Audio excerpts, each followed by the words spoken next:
being surrounded by a group of queer Jews where we all have this shared experience of growing up and this shared understanding of what it means to be both LGBTQ and Jewish together in this world at this time, in this generation, is magic.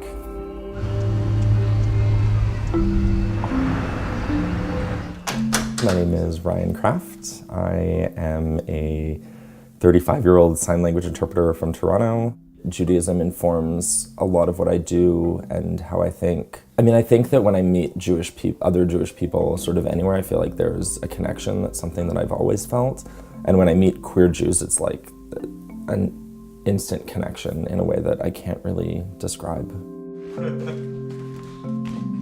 I grew up not in an Orthodox family. My family is conservative. I came out in grade 10 to this Jewish high school. I think I was the first out person at the high school, and the high school didn't really know how to deal with me. I thought that I was the only gay person in the entire Jewish religion and that it would be impossible to be both because none of those ideas had ever come out. Nobody had ever taught about being gay in the Jewish religion. My name is Eloise Turner. I'm originally from India, Mumbai. I identify as a trans woman. And I also identify as a Christian. And, well, I've had a mixed relationship with faith ever since I started my transition. Let's just say that.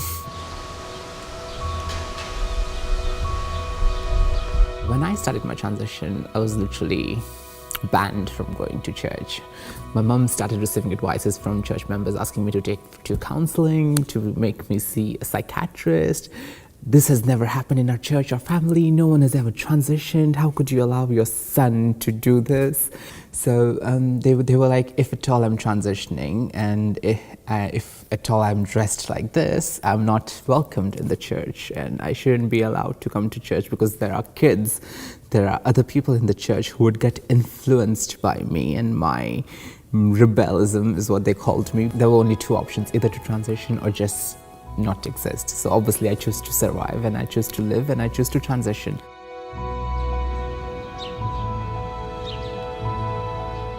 My name is Kusha.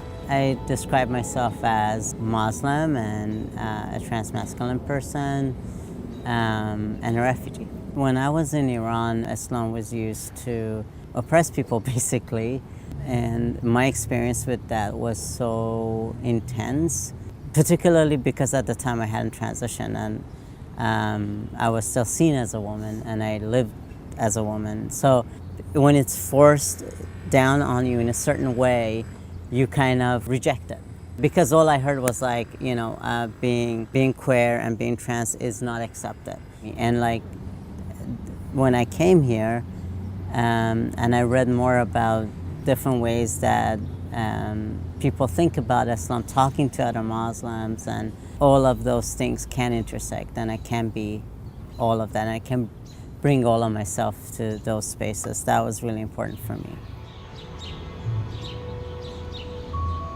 I'm seeing a shift in terms of like young people being more accepting of that you can have all of that together. Like more people are coming out and saying Muslims are not inherently like terrorists or homophobic or transphobic. That's not what the faith is about. There's always been a part of me that wonders if my involvement in a service should happen if I'm not entirely sure about how I feel about the entire ritual altogether.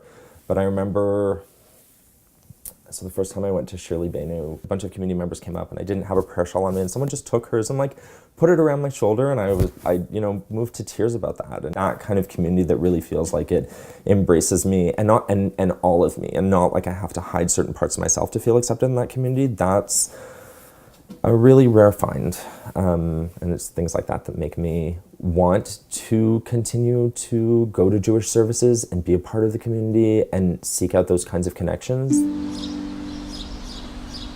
I knew that there are places who would accept me for what I am. I know not in my country probably, or not in the city where I am at, but still I had places thanks to internet where I could go and be myself and just see things really, and just have that affirmation of my faith. And in terms of what it was, your identity and your faith can correlate. You can be who you are, or you can be just yourself and be a Christian.